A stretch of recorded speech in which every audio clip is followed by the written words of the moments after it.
In my attempt to find out more about Emmett Ashford, to research not just about an historical figure or an icon in the world of professional baseball, I wanted to find out more about the man.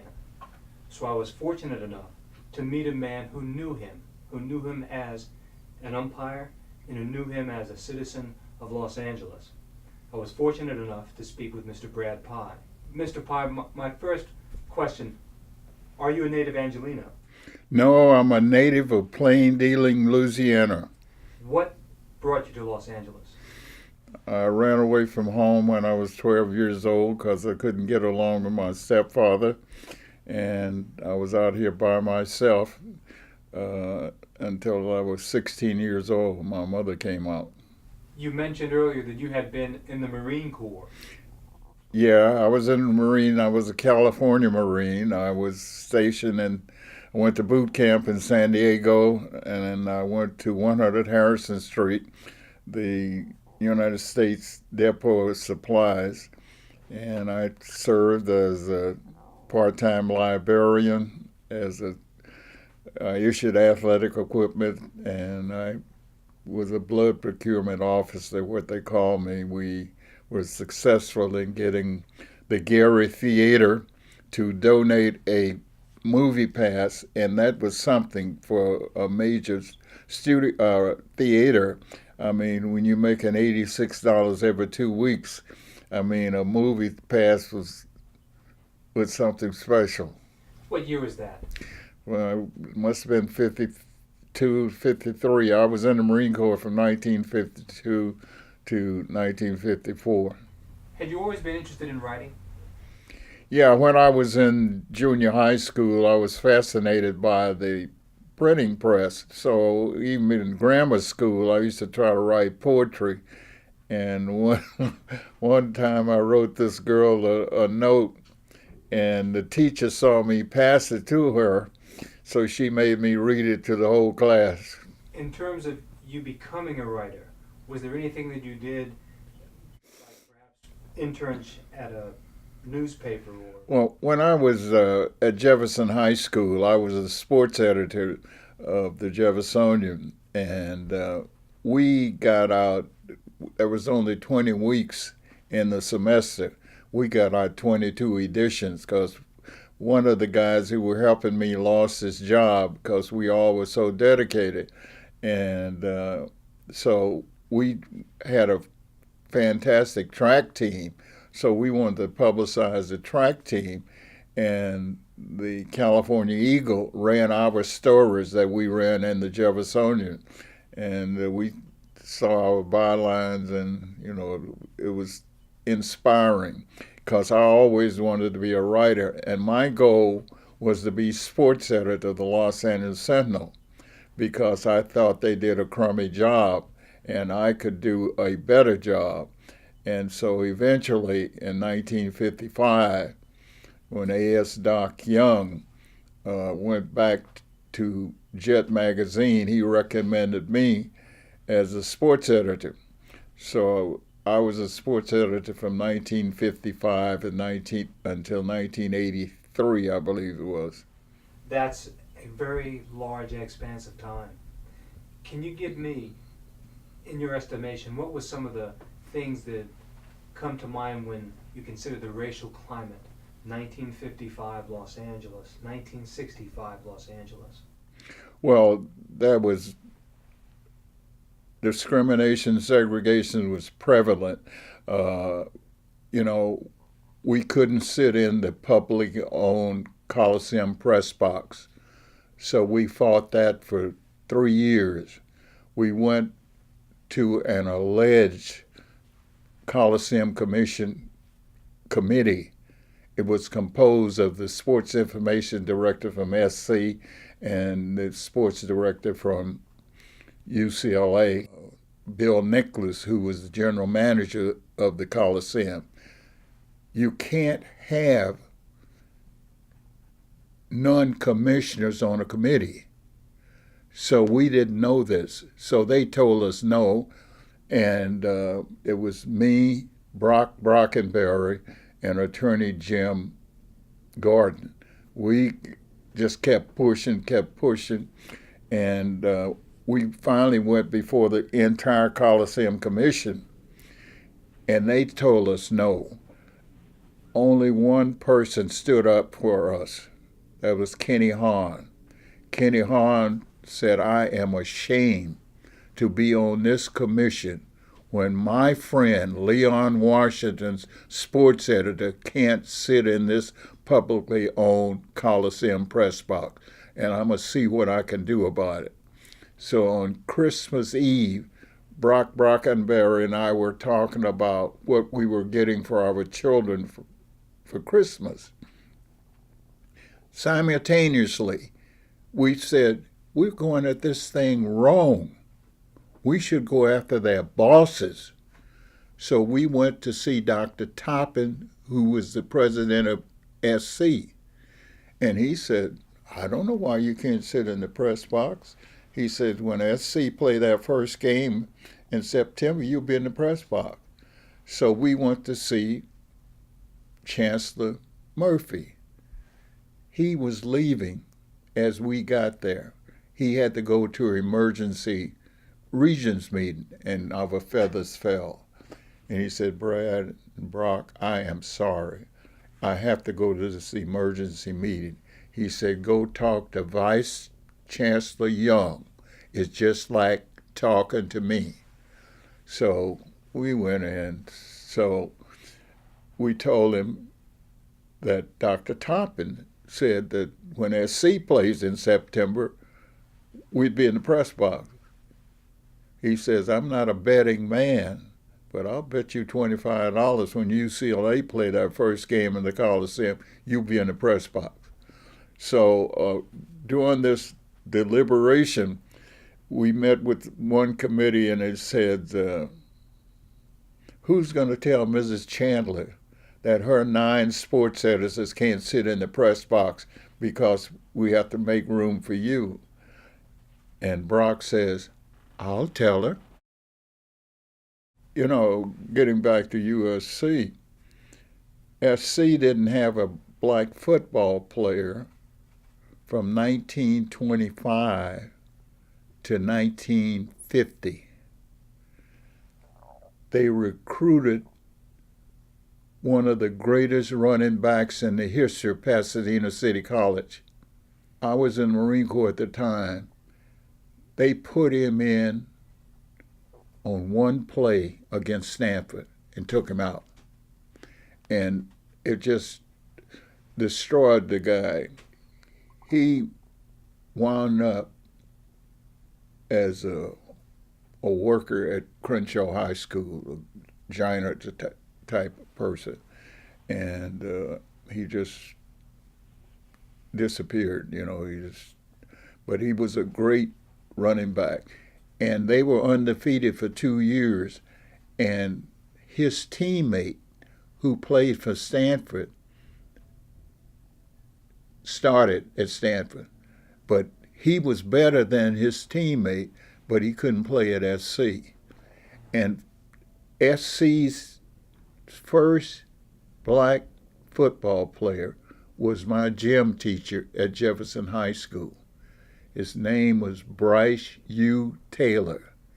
In the media guide from 1925 until the 50s, his name wasn't listed in the media guide. So now they have named a academic prize for the outstanding football player at SC now. And, you know, I told people, if SC made Willie Brown, who was an All-American, made him head coach, I still wouldn't root for SC. So it was a long time before blacks would root for SC. Cunningham gets credit for integrating football for the tremendous game he had down against Alabama. But the year before that, Bryant came out here with his Texas A&M team, and Red Sanders, a Southerner, beat his butt. That's when he got religion. He said that I will never lose to a team with Texas players on there, because Red Sanders had several Texas players on the UCLA team at the time, and they beat the shit out of Bear Bryant. What was Emmett Ashford doing at this time? Was he involved with the Pacific Coast League? Was he involved with some of the local athletic teams, umpiring baseball, doing Pop Warner football? What was Emmett Ashford doing at that time? When I was in high school, Emmett Ashford officiated football games, basketball games, and in the city. And after that, he finally got a job as a referee in the Pacific Coast League. He became the umpiring-in-chief in the Pacific Coast League. Major leagues were bringing up people that he trained, but they kept passing him by. And what year was that, sir, roughly? I don't remember the year, but we had this campaign, and we sent it press releases. We didn't have email and all that stuff today, so we had to mail it, or and we couldn't afford the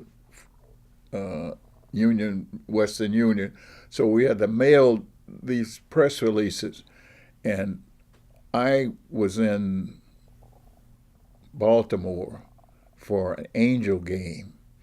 I flew with the Angels. I was working for the Angels. I was on their PR staff, so I flew to Baltimore with them, and then I was going to fly down to Lewiston, Maine for the Muhammad Ali fight. And on this flight was Sam Lacey, the sports editor of the Afro-American newspapers. And he's in the Baseball Hall of Fame, one of probably the only black from a black publication that's in the Hall of Fame. I asked Sam Lacey, I said, Sam, did you get our press releases about Emmett Ashford? He said, yeah, I got him, but I don't want to support that clown. So, that broke my heart for a black man to say something like that. And that didn't deter us. We kept on pushing. And Emmett Ashford's wife would call me and crying and telling me all of the problems he was having. So we went to see Walter O'Malley. Me and, I don't know if it was Brock or Doc Young, it was me and one of the two. We went to see Walter O'Malley, and we said, Mr. O'Malley, people say you were the real commissioner of baseball. He said, oh, you guys give me too much credit, and I said, what can you do to help us get Emmett Ashford in the major leagues? He said, well, if I push for him to be in the National League, they would say he's my umpire. And 2 weeks later, Emmett Ashford's wife worked for American Airlines as a reservation clerk. She called me up. She was so emotional that the lady next to her had to tell me that Emmett Ashford had been promoted to the major leagues. And but she was his champion. And but that was a great day for all of us. And then I took Emmett to the World Series. I asked Red Patterson, who was the public relations director of the Dodgers at the time, if he would give Emmett a pass. We wanted him to do a story for the Sentinel. So he got World Series credentials. So we were coming off the field, and the umpires were sitting there on a bench. And I said, this is Emmett Ashford. Could we get a picture with you? I didn't want to take no picture with him. So Emmett went in the dugout crying. What year was that, sir? It was the year that Sweet Lou Johnson was in the World Series with the Dodgers. And it must have been 65, I think. And as I indicated earlier, guys that Emmett supervised were going to the majors, but they just kept bypassing him. And also there was a white umpire who I can't think of his name now, but they said he was colorful, and he was a duplicate of Emmett Ashford, Now, Emmett had tremendous experience. He worked college basketball, he worked high school basketball, he worked high school football, and he probably worked junior college. I'm not sure about that, but he had tremendous experience, and but he was colorful. When he called a strike, you knew it was a strike. But tell me some things that would indicate this indomitable spirit that Emmett Ashford had that enabled people to, in some cases I read, he would be the main umpire in a minor league game in Iowa, and they would literally put his picture on the program. And if for some reason he couldn't actually attend, people would leave. Tell me some more about this man's spirit and the light that he brought to the game that he had so much passion for. Well, I remember Emmett, he really wanted to be a major league umpire.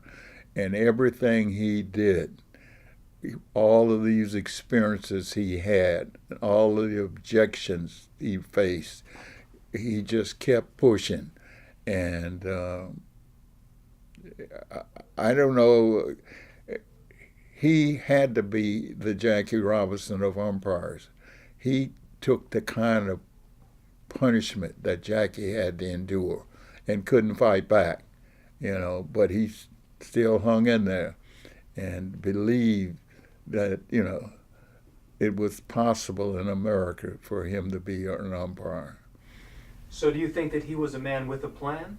Or like others, do you think that he was just a dreamer, someone who was a clown or a flamboyant person without real possibility?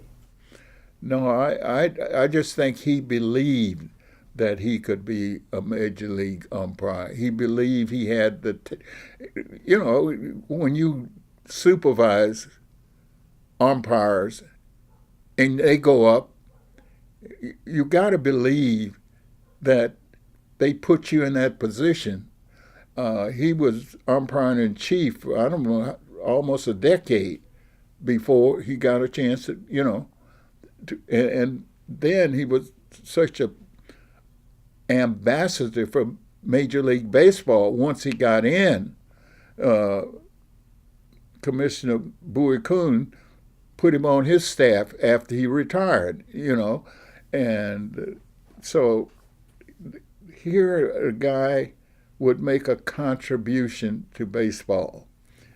Well, clearly you have been a part of history, and you have been a recorder of history, and I wonder what memorable story did you have about Emmett Ashford? I guess that seeing him work in high school, he was the only one, and it was progress as far as we were concerned.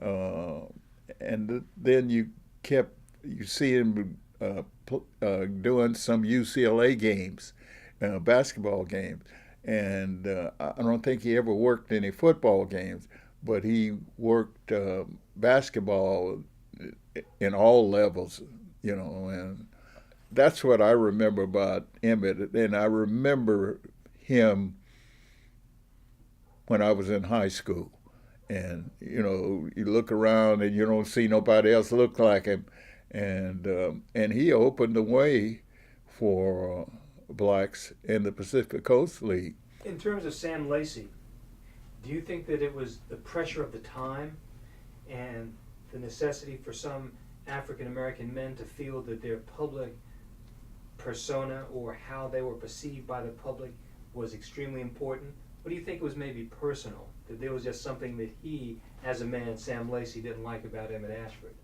I don't think it was personal. I just think that he was, Sam Lacey was one of the first blacks to be a member of the Baseball Writers Association of America. And Sam never typed. He wrote all this stuff in longhand. And, but, he was a good writer. But that just didn't sit well with me. And I don't think it was anything personal. I think he just been around writers that said that he was a clown. And, if the world can be against you, if I'm with you, I'm with you. Al Davis, a lot of people don't like him, didn't like him. He's my friend. I've known him when he only had $1 million, when he was assistant coach at SC. And he asked me, he said, Brad, why don't you help us? Why don't you help us? Because he knew I was recruiting for UCLA. And then when he went with the LA Chargers, he told the head coach, say, why don't you add Brad, as a scout or in PR? So that's where we started. And when Al became general manager and head coach of the Oakland Raiders, I went with him rather than staying with the Chargers. And so we had some big recruits. Do you think that without the help of Mr. O'Malley, that there would have been an opportunity for Emmett Ashford to become a Major League Baseball umpire? No. If it hadn't been for Walter O'Malley, Emmett Ashford would have never made it in the major leagues. What do you think his vision was? What do you think that Mr. O'Malley saw? How do you think that his pioneer thinking was influenced? Well, you see, Branch Rickey gets all the credit for Jackie Robinson being the first. But who was the owner of the Dodgers? If he hadn't approved it, Jackie would have never made it. O'Malley and his partners had to approve Branch Rickey going out signing Jackie. So, but he gets he doesn't get any credit for it. But if you look at what really happened, owners make, like Bill B. They make this final decision. But so I think O'Malley knew the success of Jackie, and he figured that it was time to have some black umpires. And now you look around, I don't know how many they have. You look around, there's so many, I can't name them. And it all started, as far as I'm concerned, is because when the late Walter O'Malley stepped up to the plate and did what was necessary to make it happen. And I was surprised. O'Malley lived in Lake Arrowhead, and so his driver drove him to Dodger Stadium every day. And so he listened to my radio show. I didn't know that, And the radio show that Mr. O'Malley listened to. Yeah. What were the contents of the programs? Was it a recap of what occurred that previous weekend, or discussions about what you saw Emmett Ashford do? What did you discuss during those? Oh, well, I touched on virtually all sports that African Americans was involved in. I went to a movie, and I saw the director telling the cameraman switch reels. And that's where I got that from. And the reason I wanted something like that, Walter Winchell used to come to Dodger Stadium and never brought a typewriter. And he'd use my typewriter. And so I got to know him, and he mentioned, he had columns all over the world. And he mentioned me several times during the year. And then Ray Charles's manager, Joe Adams, sent me a clipping from Brazil for one of Walter Winchell's columns. I had an opportunity to meet some great writers, and at the time, there's nobody could touch Walter Winchell. People didn't like him, but he was the most read columnist in the world. And so he invited me and my wife to see Lena Horne at the Coconut Grove. Wow. And he brought Bo Valensky, who pitched a no-hitter for the Angels, and Mamie Van Doren. So we got there early, and we told this maitre d' that we were supposed to be at Mr. Winchell's table. So he took us all in the back. I said, I know this is not Mr. Winchell's table. Who told you could sit at Mr. I said, Mr. Winchell told me. So he reluctantly brought us back. He had the center table. And when Walter got there, Walter cursed him out for treating us like that. He was a good person to me. A lot of people didn't like him, but he was good to me. Do you think he died a satisfied man? I would think he died a satisfied man because he made the majors. He figured he was good enough to be a major league umpire, and he succeeded. It took him a long time, and he didn't spend as many years as he should have because he was up there in age when he went up the first time. Have you ever heard of Chichi Carlucci? He was, when Emmett first came into the Pacific Coast League, I guess he was Emmett's crew chief. And I got to interview him about 2 years ago, right before he passed away, and it was he told me some amazing stories when they used to travel up and down the West Coast, especially in those times. He'd be going to Utah and out in the San Joaquin Valley. It was pretty rough, some pretty rough towns for Emmett to be in, but Emmett, was never the kind of guy to back down. He was always a pretty confident, self-assured guy. When I was a sports editor of the Sentinel, I was virtually it for covering stories per se. I had a boxing columnist.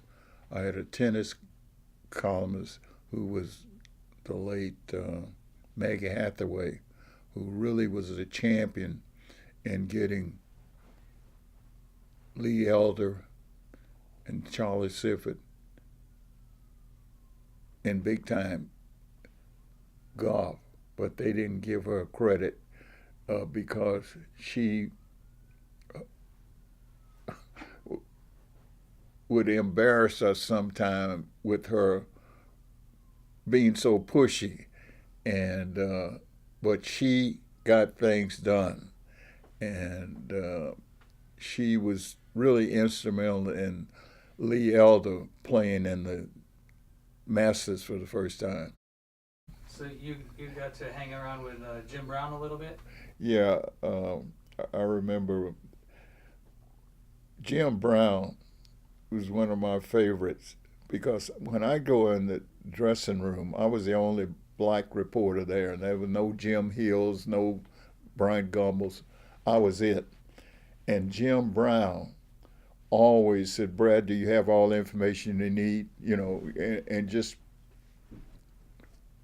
catered to me, make sure that I was satisfied, About Magic Johnson, Magic during the early time of his career, reporters had to get individual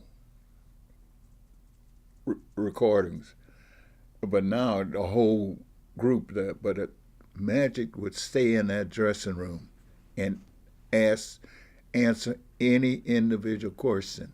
He was the last one to leave.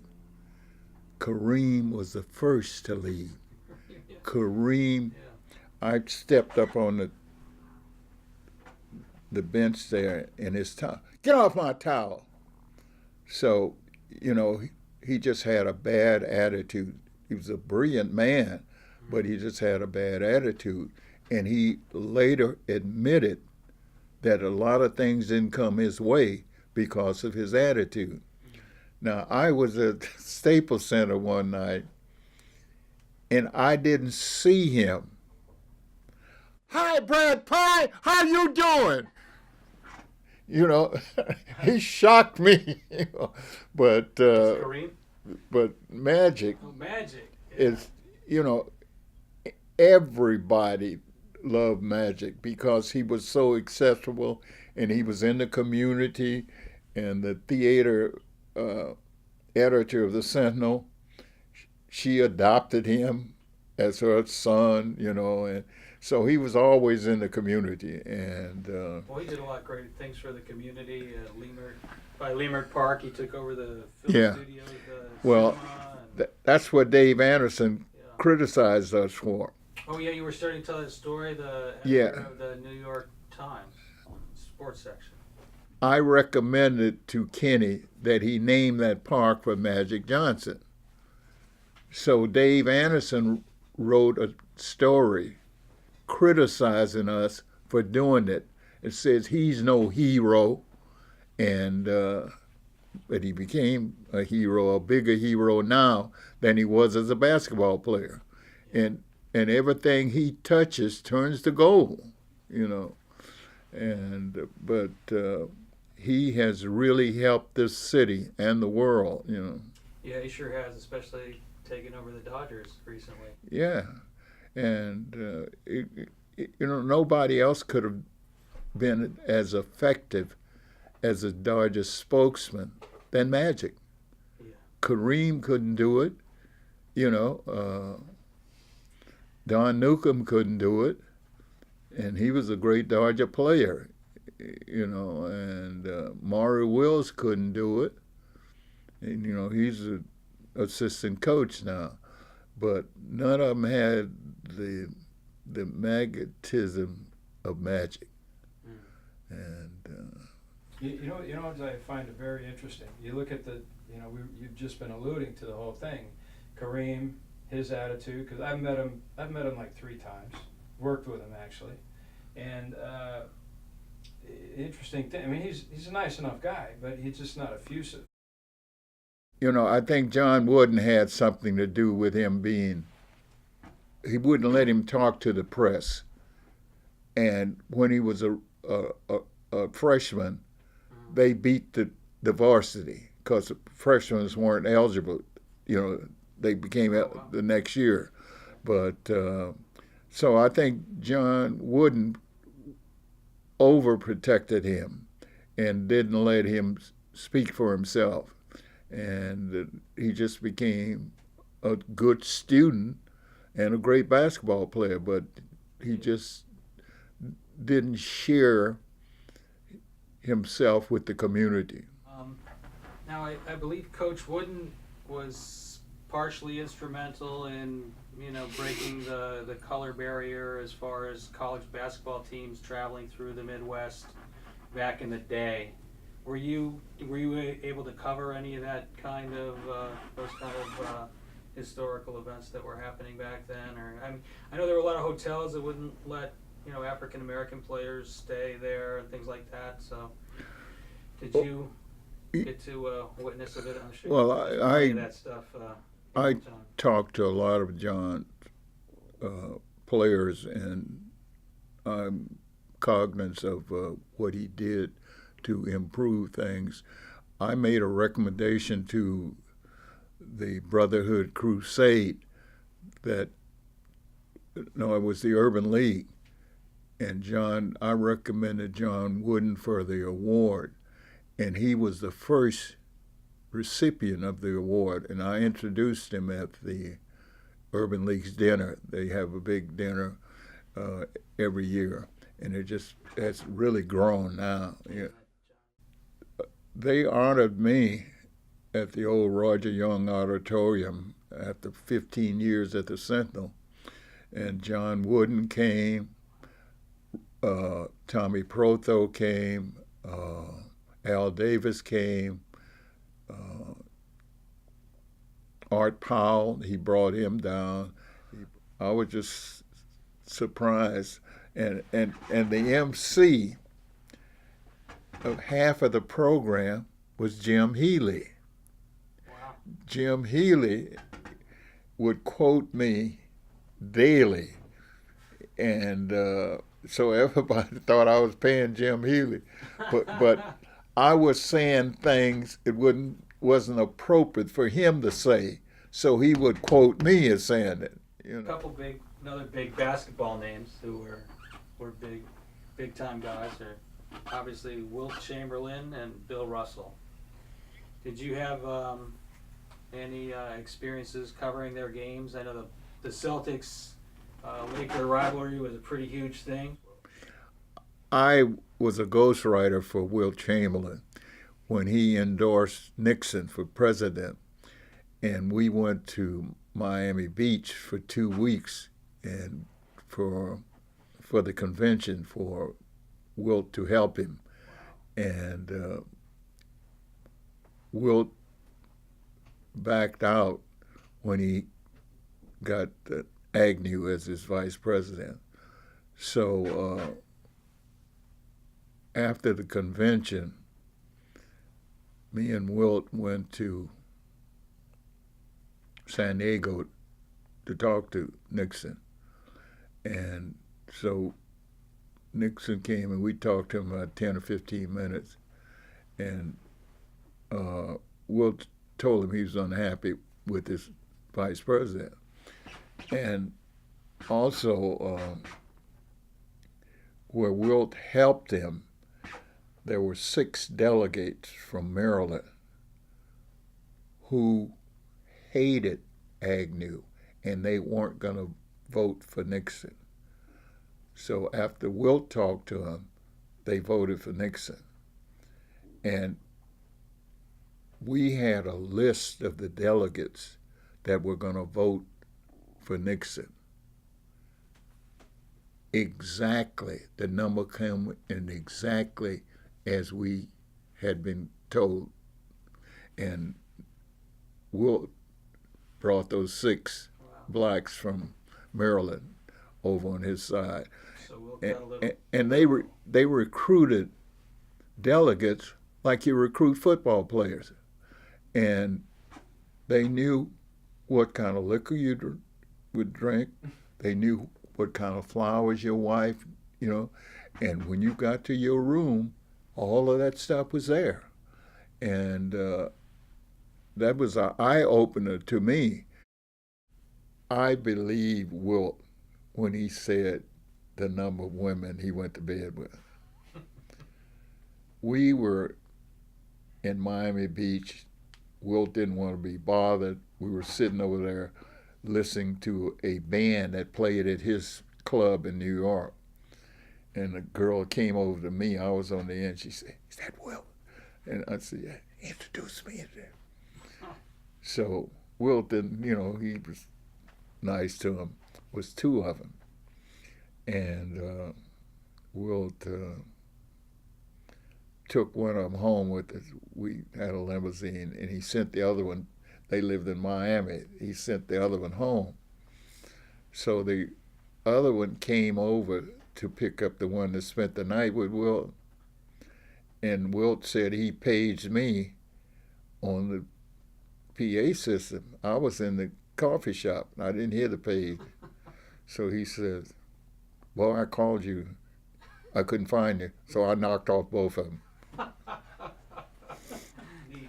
And finally, Jackie Robinson. I mean, I know he too was a Bruin. I think he went to Pasadena City College first before he went to UCLA. But so you knew Jackie Robinson personally, I presume, and got to follow. I knew him. I didn't know when he was in college. I knew him after he became a Major League Baseball player. And I was at Dodger Stadium when the Dodgers finally buried the hatchet. You know, he didn't want to have anything with the Dodgers for a long time. Really? So he was there when they retired his number.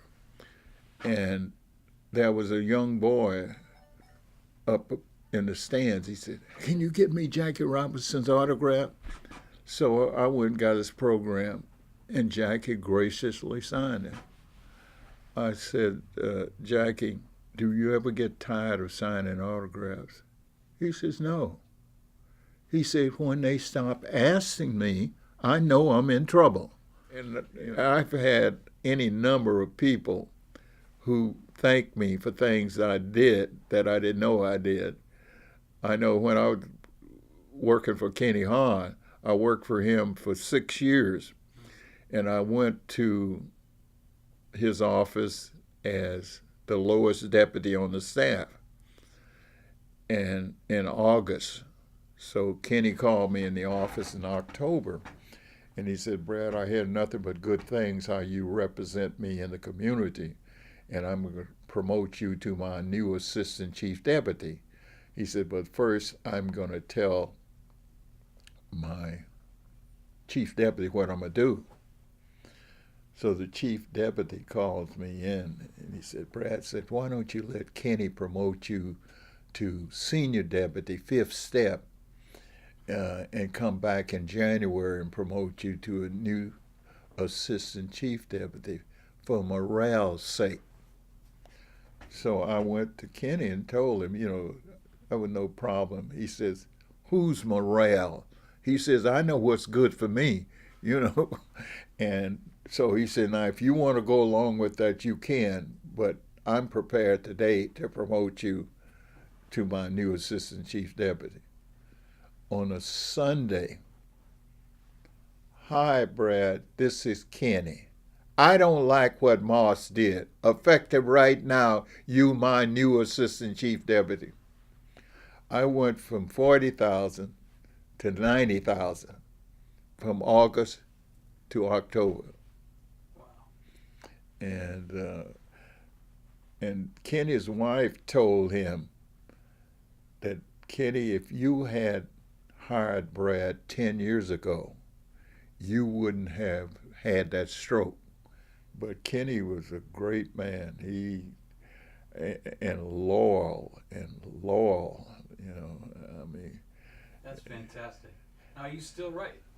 Correct? Yeah, I write a column for the Inland Valley News once a week. Yeah. Well, thank you so much. Mhm. It's been fantastic. You're a treasure to the city of Los Angeles and historically in sports. So we really appreciate your time to share with us. My pleasure.